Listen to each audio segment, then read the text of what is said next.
The silent warning. The Austrian coalition had finally made their move. After decades of diplomatic tension, resource disputes, and thinly veiled threats, the most powerful alliance in the known galaxy had officially declared war on Earth. The announcement spread like wildfire across every inhabited system, broadcast on all major communication networks, emergency channels, and even civilian frequencies. Supreme Commander Thrix of the Austrian forces stood before the coalition Senate, his four arms extended in a gesture that his species considered triumphant. His exoskeleton gleamed under the chamber lights, polished to perfection for this historic moment. "The humans have exhausted our patience," he declared, voice resonating through the grand hall. "They refuse to acknowledge the superiority of the coalition. They refuse to share their resources according to galactic law. They refuse to accept their rightful place in our hierarchy." He paused, allowing the tension to build. "Their defiance ends today." The chamber erupted in roars of approval, representatives from 100 alien species voicing their support. Earth had been a thorn in the coalition's side since humanity had first ventured beyond their solar system. While other species had willingly joined the coalition, accepting protection in exchange for compliance, humans had stubbornly maintained their independence. Throughout the galaxy, the broadcast elicited mixed reactions. Most believed Earth's defeat was inevitable. The coalition commanded an armada of over 5,000 warships, each one a marvel of technology capable of reducing entire continents to ash. Against such overwhelming force, Earth stood alone. On the bridge of the coalition flagship, Eternal Dominance, Supreme Commander Thrix studied holographic projections of Earth's defenses.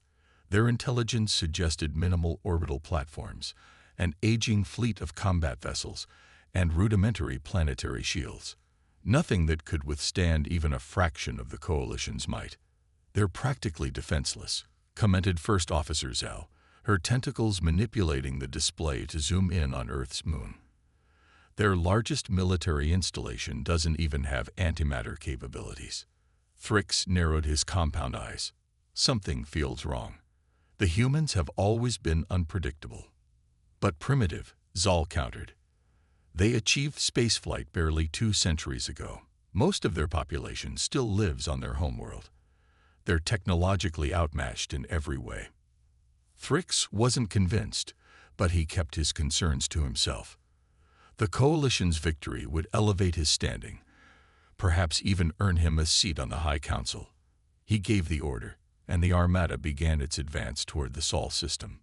Deep beneath Earth's surface, in a facility unknown to all but a select few, Commander Ilara Hayes stood before a console that hadn't been activated in almost 50 years. The bunker, carved into the bedrock of the Rocky Mountains, was a relic of humanity's darkest days, when they'd first discovered they weren't alone in the universe, and that many of their cosmic neighbors weren't friendly. "Status report," she ordered, voice steady despite the weight of what they were about to do. Lieutenant Chen, her second-in-command, glanced up from his station. "Coalition Armada has crossed the Oort cloud boundary. Estimated time to Earth orbit, 72 hours. And our assets, all in position. The Phantom Fleet is online and awaiting activation. Ground-based defenses are primed. Protocol Omega is ready to execute on your command." Ilara took a deep breath. Protocol Omega had been developed as humanity's last resort, a contingency plan created by the brightest minds on Earth, knowing that one day they might face extinction. Today was that day. "What about civilian evacuation?" she asked. "Underground shelters are at 98% capacity. The Mars colonies are secured. Deep space outposts have gone dark as ordered." Ilara nodded. At least their people would be safe, regardless of what happened next. She placed her palm against the biometric scanner, then leaned forward for retinal verification. "Commander Ilara Hayes, Authorization Sierra November 950. Execute Protocol Omega." The system hummed to life, ancient machinery awakening from its long slumber. Across Earth, hidden installations activated, their purpose finally revealed after decades of secrecy. And then, To the surprise of everyone watching, both human and alien, Earth went dark. All communications ceased. Defense platforms powered down. Orbital satellites fell silent. To any observer, it appeared as if humanity had simply surrendered without firing a shot. And then the broadcast began. It started as a simple message, transmitted simultaneously to every communication device in the galaxy. There was no video, no identifiable source, just a voice, calm and measured, speaking in perfect coalition standard. To the Estrene Coalition and all who bear witness, you believe Earth is vulnerable. You believe we will kneel before your armée. You believe we will beg for mercy. A pause, heavy with meaning. You are mistaken. The transmission shifted, displaying silent footage of weapon systems unlike anything the Coalition had ever encountered. Ships that seemed to phase in and out of reality. Energy weapons that could tear holes in space itself. Defenses that made the Coalition's most advanced technology look primitive by comparison. Humanity has never revealed its true capabilities. Until now. The images changed again, showing Coalition ships from past conflicts, crushing enemies and subjugating worlds. But then new footage appeared. Those same mighty warships being torn apart by invisible forces, disintegrating into the void. You wanted war, the voice continued, emotionless. Now face the consequences. The transmission ended abruptly, leaving stunned silence across the galaxy. In the Coalition Senate, chaos erupted as representatives demanded explanations, assurances, anything to make sense of what they'd just witnessed. Supreme Commander Thrix remained outwardly composed, but doubt had taken root in his mind. Was it a bluff? Some desperate psychological tactic? Or had humanity been hiding their true nature all along? Continue the advance, he ordered First Officer Zhao. Send the Vanguard Squadron ahead to scout Earth's defenses. If this is a deception, we'll expose it. The Vanguard, 20 of the Coalition's most advanced stealth vessels, pushed forward into the Sol system, their sensors scanning for any sign of the weapons displayed in Earth's broadcast. They detected nothing unusual as they passed the outer planets, no hidden fleets or defense platforms. Supreme Commander, the Vanguard leader reported, we're approaching Mars orbit. No sign of hostile activity. Earth remains dark. This appears to be elaborate. The transmission cut off abruptly. Vanguard leader, repeat your last, Thrix demanded. Silence. Establish contact with any Vanguard vessel, he ordered the communications officer. Sir, I'm trying. They're gone. Impossible. Check for debris, energy signatures, anything. There's nothing, sir. The entire squadron has vanished. Throughout the Coalition Armada, unease spread like a virus. 20 ships, among the most advanced in their fleet, had disappeared without a trace. No distress signals, no weapons fire, no signs of battle. They were simply gone, as if they'd never existed. In the command bunker beneath Earth's surface, Ilara Hayes watched the tactical display with grim satisfaction. The Coalition's Vanguard had crossed the first threshold, triggering the initial phase of humanity's defense network. They've taken the bait, Lieutenant Chen observed. The main fleet is holding position at the edge of the asteroid belt. Ilara nodded. They're confused, scared. They should be. For decades, Earth had presented a carefully crafted image to the galaxy. A somewhat primitive, naturally fractious species that had achieved spaceflight relatively recently. They'd hidden their true technological advancements, their unified planetary government, their revolutionary breakthroughs in quantum physics and dimensional engineering. While the Coalition had built bigger ships and more destructive weapons, humanity had pursued a different path. Technology that operated beyond conventional understanding. Defenses that didn't just destroy enemies but removed them from existence entirely. Should we proceed with Phase 2? Chen asked. Ilara studied the display, watching as the Coalition fleet regrouped, their formation tightening defensively. Supreme Commander Thrix would be weighing his options now, perhaps questioning the wisdom of this invasion. But she knew his kind. arrogant, convinced of their superiority. He would continue the advance, perhaps more cautiously, but he would come. Not yet, she decided. Let them stew in their uncertainty.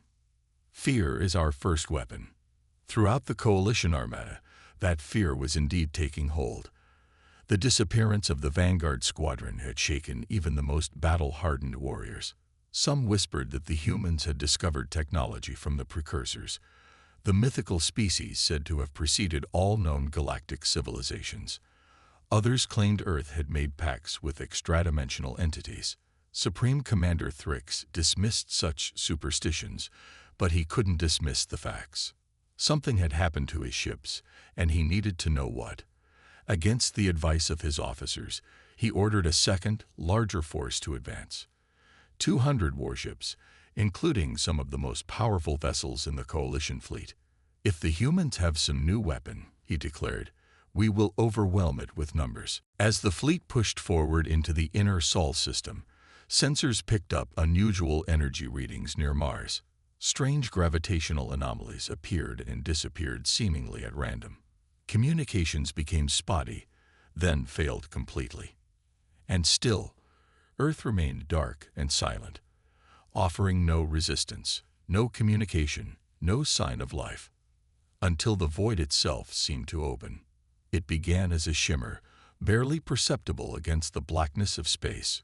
Then, as if emerging from another dimension entirely, they appeared, ghostly silhouettes of ships, unlike any the coalition had encountered.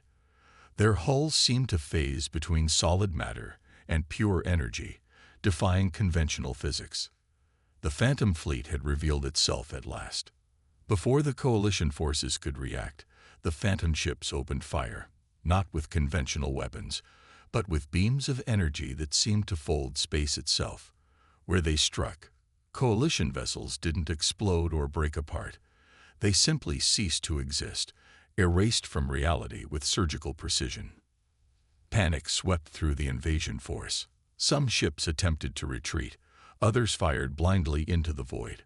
Nothing seemed to affect the Phantom vessels, which moved with impossible speed and grace through the coalition formation. Within minutes, half the fleet was gone.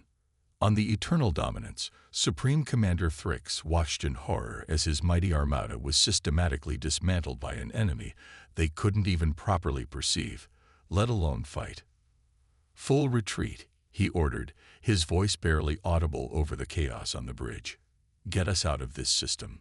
But as the remaining ships attempted to flee, they discovered that retreat was no longer an option. Something had changed in the very fabric of space around them. The pathways they'd used to enter the system were gone, sealed by forces beyond their comprehension. The coalition armada, pride of the most powerful alliance in the galaxy, was trapped. And Earth's silence continued, more terrifying than any threat could have been. Ghosts of the void. Supreme Commander Thrix had never known fear, not true fear. In 3 centuries of military service, he had faced death countless times, had seen civilizations fall, had ordered the destruction of entire worlds. But this was different. This was helplessness.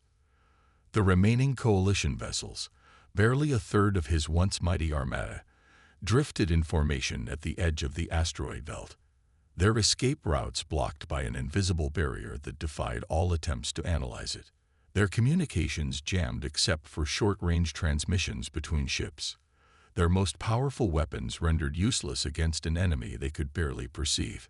How is this possible? First Officer Zal whispered, her usual confidence shattered. Their technology. It shouldn't exist. Thrix had been asking himself the same question for hours. The humans were supposed to be primitive, centuries behind a coalition in development. That was the intelligence they'd been given, the assessment that had led to this invasion.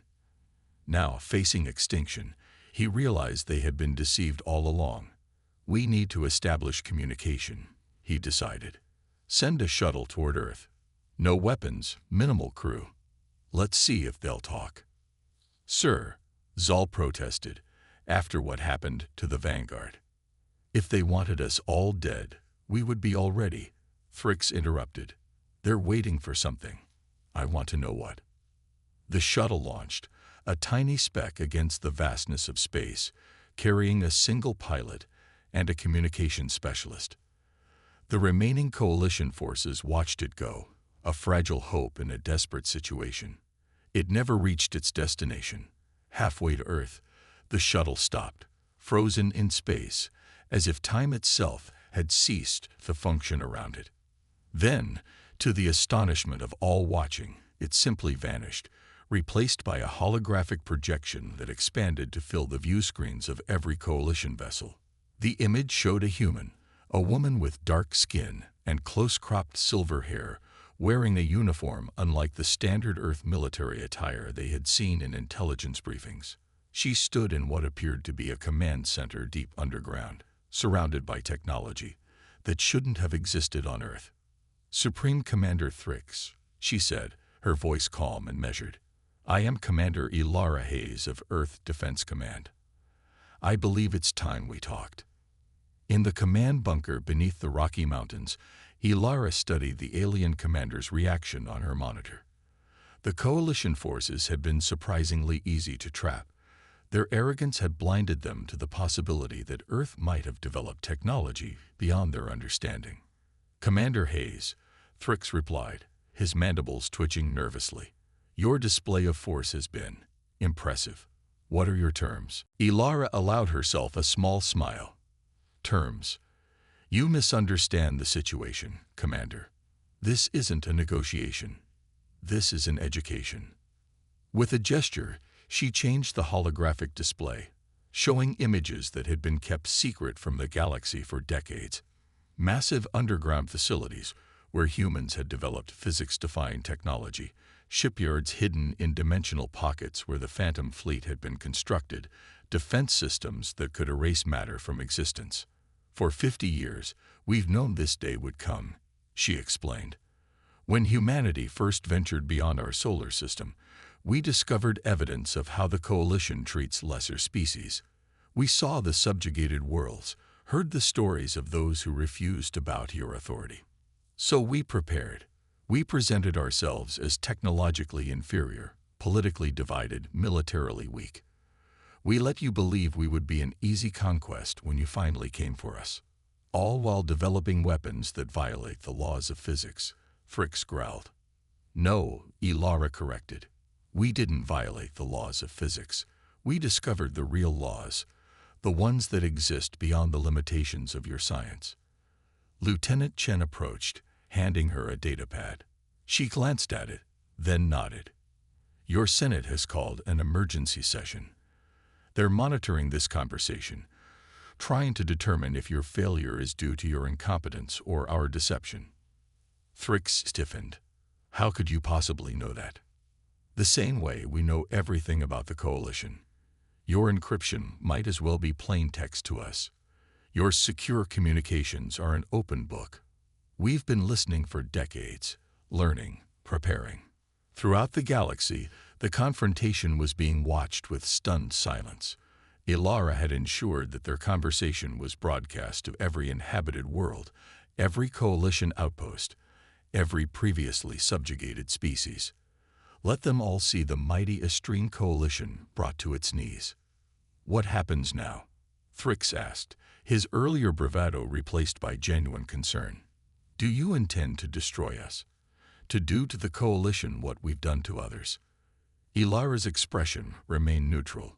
"That would make us no better than you, wouldn't it?" "No, Commander. We have something else in mind." With another gesture, she changed the display again, showing a map of Coalition space with certain systems highlighted, worlds that had been conquered, populations that had been subjugated, species that had been exploited for resources. "These worlds will be liberated," she stated. "The Coalition will withdraw all military forces, dismantle all occupation infrastructure, and provide reparations for the resources you've stolen." Her voice hardened. "This is non-negotiable."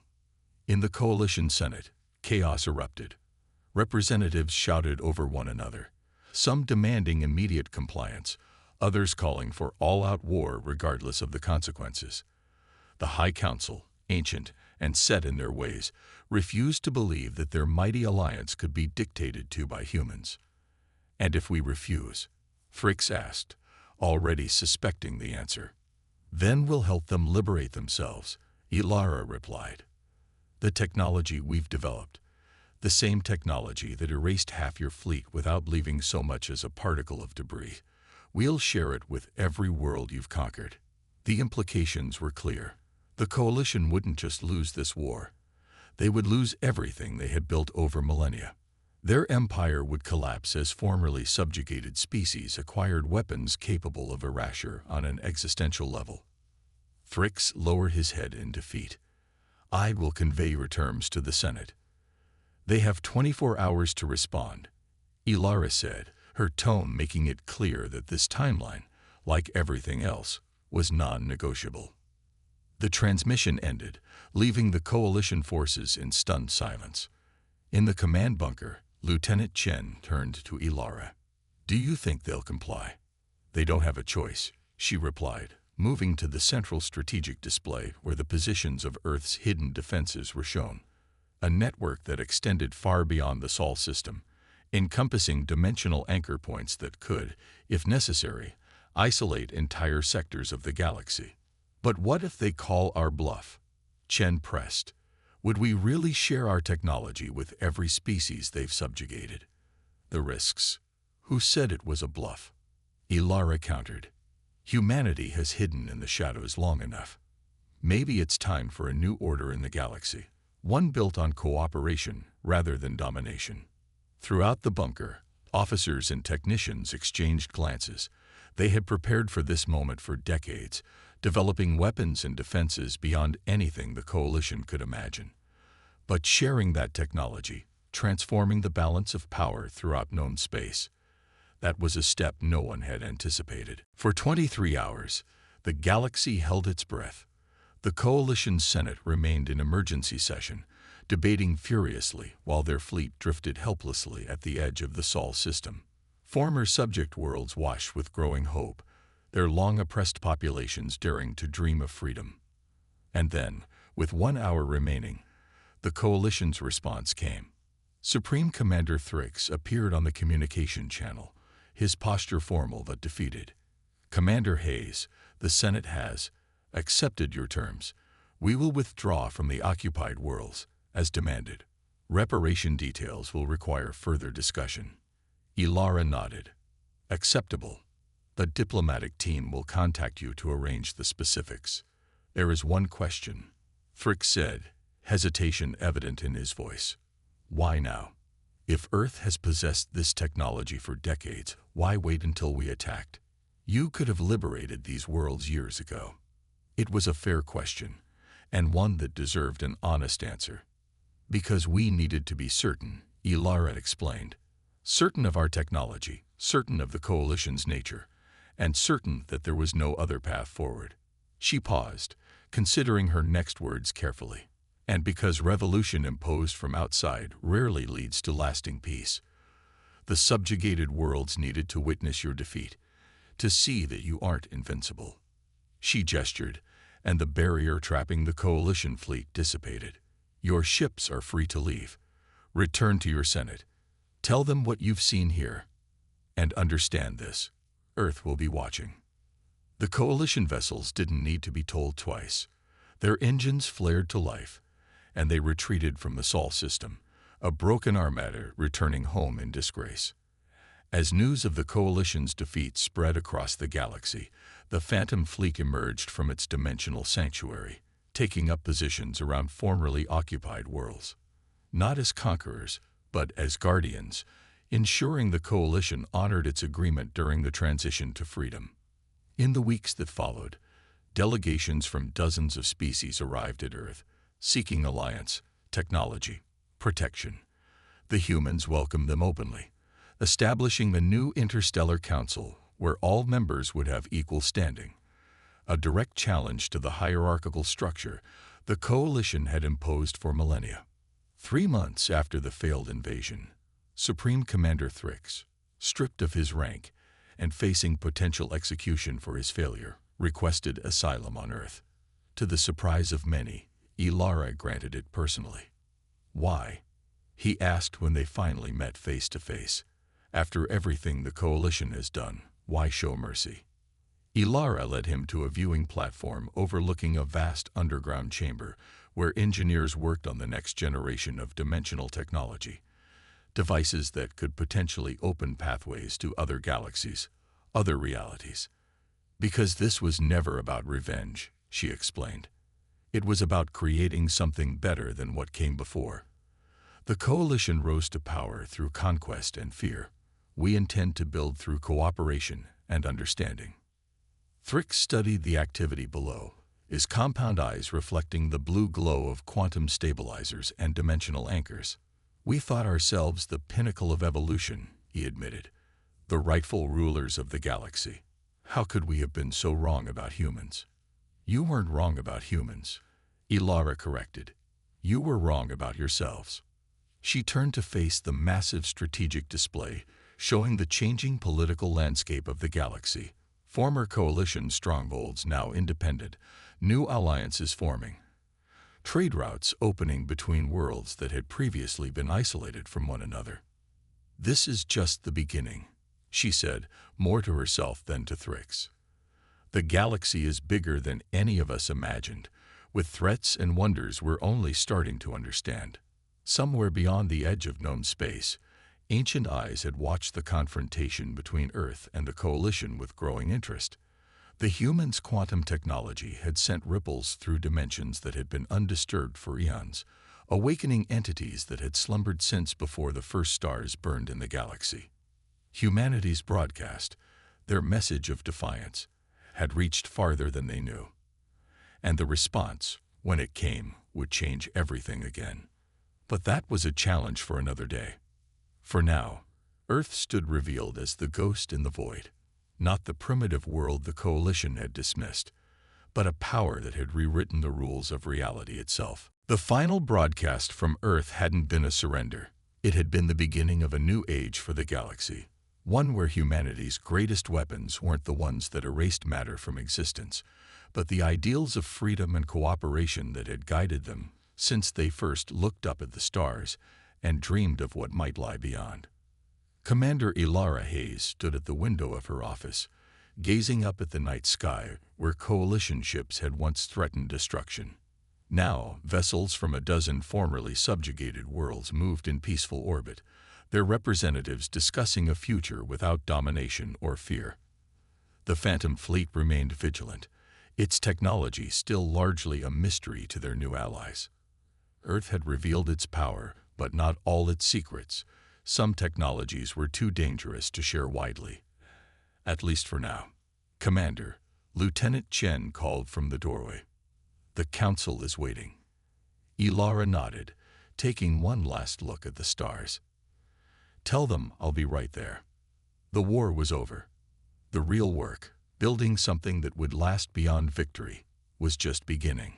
And somewhere in the vast darkness between galaxies, something ancient and curious turned its attention toward the tiny blue world that had so dramatically announced its presence to the universe. Earth's last broadcast had been heard, and the universe had been forever changed.